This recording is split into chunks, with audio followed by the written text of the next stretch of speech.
ស្លឹកត្របែកគឺជាឱសថទិព្វដ៏អស្ចារ្យនិងមានគុណតម្លៃបំផុតដែលផ្ដល់គុណប្រយោជន៍រាប់មិនអស់ដល់សុខភាពរបស់មនុស្សយើង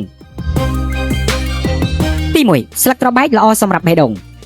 ស្លឹកត្របែកវាមានសារធាតុចិញ្ចឹមជាច្រើនដែលមានឥទ្ធិពលល្អក្នុងការជួយកាត់បន្ថយនៅកម្រិតខូលេស្តេរ៉ុលអាក្រក់ដែលគេឲ្យឈ្មោះថា LDL និងបង្កើនកម្រិតខូលេស្តេរ៉ុលល្អដែលគេឲ្យឈ្មោះថា HDL ដែលជួយការពារស្ថានភាពដូចជាជំងឺសរសៃឈាមបេះដូងនិងជំងឺដាច់សរសៃឈាមខួរក្បាលជាដើមទី2ស្លឹកត្របែកជួយពង្រឹងភាពធន់របស់រាងកាយស្លឹកត្របែកផ្ដល់នូវវីតាមីននិងសារធាតុប្រឆាំងអុកស៊ីតកម្មជាច្រើនដែលសារធាតុទាំងអស់នេះមានប្រសិទ្ធភាពជួយពង្រឹងប្រព័ន្ធការពាររាងកាយរបស់យើងដែលអាចជួយបណ្ដេញនូវមេរោគការពារការឆ្លងរោគនិងការពារនៅជំងឺដែលបង្កឡើងដោយពពួកបាក់តេរីផងដែរ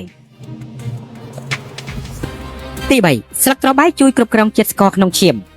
ស្លឹកត្របែកត្រូវបានគេរកឃើញថាវាមានសមាសធាតុម្យ៉ាងដែលមានសមត្ថភាពខ្ពស់ក្នុងការរារាំងសកម្មភាពរបស់អង់ស៊ីមដែលគេឲ្យឈ្មោះថា alpha glucosidase ដែលដំណើរការនេះវាជួយឲ្យការស្រូបយកជាតិស្ករទៅក្នុងឈាមត្រូវបានកាត់បន្ថយដូច្នេះជាតិស្ករក្នុងឈាមក៏ត្រូវបានរក្សាក្នុងកម្រិតមួយដែលមានស្ថិរភាព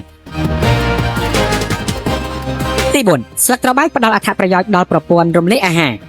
ស្លឹកត្របែកមានអង់ស៊ីមម្យ៉ាងដែលអាចជួយបំបែកប្រូតេអ៊ីនបានយ៉ាងល្អបំផុតវាជួយឲ្យប្រព័ន្ធរំលាយអាហារដំណើរការកាន់តែមានប្រសិទ្ធភាពល្អ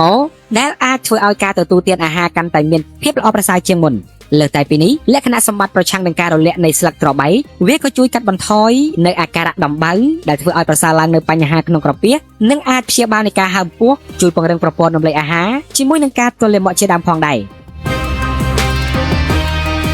ទី5ស្លឹកត្របែកល្អសម្រាប់សុខភាពភ្នែក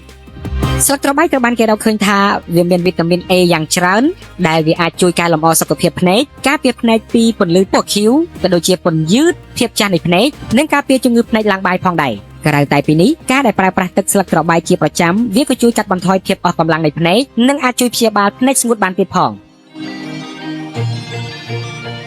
ទី6ស្លឹកត្របែកជាឱសថព្យាបាលជំងឺក្អកនិងផ្ដាសាយ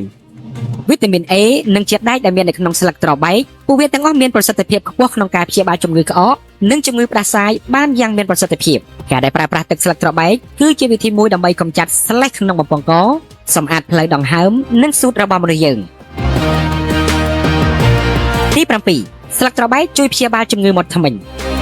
ទឹកស្លឹកត្របែកក៏មានប្រយោជន៍មួយផ្សេងទៀតដែរគឺការដែលធ្វើឲ្យធ្មេញនិងមាត់មានសុខភាពល្អស្លឹករុក្ខជាតិមួយប្រភេទនេះវាមានសារធាតុសកម្មដែលគេឲ្យឈ្មោះថា adrien ដែលជួយរឹតបន្តឹងឫសធ្មេញរបស់មនុស្សយើងលើសតែពីនេះវាក៏ជួយកាត់បន្ថយការឈឺចាប់ធ្មេញផងដែរដោយលោកអ្នកអាចយកស្លឹកត្របែកស្រស់មកបុកហើយលាបត្រង់កន្លែងដែលអញ្ចាញធ្មេញហើមឬក៏ឈឺនោះដើម្បីប្រើប្រាស់ស្លឹកត្របែកឲ្យបានត្រឹមត្រូវលោកអ្នកគួរជ្រើសរើសស្លឹកត្របែកណាដែលមានសុខភាពល្អមិនត្រូវបានវាយប្រហារដោយសត្វល្អិតបន្ទាប់មកលោកអ្នកអាចហាលវាឲ្យស្ងួតល្អនិងអាចយកវាមកឆុងជាមួយនឹងទឹកក្តៅធ្វើដូចជាទឹកតែបានផងដែរហើយការប្រើម្ដងយកតែ5ឬ6សន្លឹកប៉ុណ្ណោះដាក់ចូលទៅក្នុងឆ្នាំងដែលមានទឹកពុះលោកអ្នកត្រូវដាំឲ្យពុះរហូតដល់ទឹកថយចុះមកកម្រិតត្រឹម 1/3 នៃបរិមាណទឹកដើមបន្ទាប់មកបិទចង្ក្រានហើយទុកឲ្យត្រជាក់បន្ទាប់មកលោកអ្នកអាចផឹក2ដងក្នុងមួយថ្ងៃ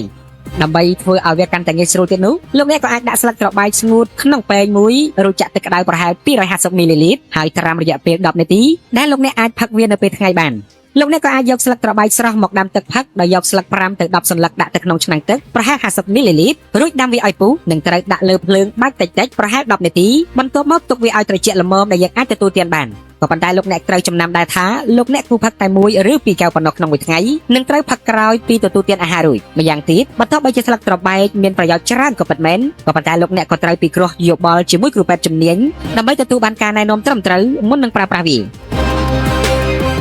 vậy đó là cáiជួយដោះស្រាយបញ្ហាក្រពះពោះវៀនពីម៉ាក់បាត់ជើងមិនទៀងទាត់ឧស្សាហ៍ចុកច្អល់ភើជូចាមិនត្រឹមតែប៉ុណ្ណោះជួយទៅលើបំណងលោកចាបញ្ហាដែលកើតជាច្រើនចំពោះបុរសស្ត្រីគ្រប់វ័យតែម្ដងចាចិត្តអត់ហើយបាត់ដៃបាត់ជើងនឹងពេលនឹងជើងកញ្ញាដៃនឹងជើងទៅពេលផឹកឡើងចិត្តតែហល់ខ្ពស់ចិត្តហល់ពេលមួយទៅរត់ខ្ពស់គឺខ្លាចជង្គង់គឺសកែហើយខ្លាអីវ៉ាន់ហ្នឹងពីហើយកជើងវ៉ាន់គឺតាមឆ្លាក់ទៅជើងវាចាប់ពីឆ្នាំអីវ៉ាន់គឺខ្លាំងគឺតាមពេលឆ្នាំគឺតិចតិចមកយូរដែរ4 5 1ឆ្នាំគឺតាមឆ្លាក់ដៃឆ្លាក់ជើងក៏ហាយហើយអាសរសៃក្នុងនឹងkiaកាលណាយើងអង្គុយយូរអត់បានចេះចុកណែនឡើងលើអញ្ចឹងទៅណាគឺរយស្មាបោះ ដៃគាត់និយាយតែពេលចល័តគឺមករៀមដៃរៀមជើងឲ្យគឺអស់ហ្មងខ្ញុំធ្វើចាក់អស់ហើយពេលហ្នឹងខ້ອຍលមូដកដង្ហើមមកធ្វើជឿសកាច់អស់ហើយដាក់អីក៏ចុះហូបអីយ៉ាងនេះចូលកោពោះឆ្អល់ហើយក៏អត់លូឈើទីក្នុងខ្ញុំពេលវេនមានការចុះឆ្អល់រយពេញស្មាហ្នឹងហើយវាចេះតែធ្វើឡើងលើណែនចូលដង្ហើមឡើងលើវាដាក់ចោលខួបម្ដងទៅពេលវេនហ្នឹងចុះខ្លួនដៃខ្លួនជើងចុះគាត់ហើយនឹងដៃស្លាក់ដៃស្លាក់ជើងហើយនឹងដៃមកជប់អត់បានដៃអូនទៅលើអត់បានដៃម៉ាយក៏អត់ឃ្លានហើយនឹងអាការៈចុះចុងដង្ហើមដាក់សរសៃនឹងស្លាក់ជើងហើយនឹងអីទៅស្លាក់ដៃជើងយើងពីឡើងឆ្អឹងខ្នងមកដល់ឡើងកាពះយើងនឹងចុះខ្ញុំក្មេងអញ្ចឹងពេលខ្ញុំកាត់ចេះទៅអត់ចុះទេតង់ពីណាដៃនឹងតាប់ចាទេ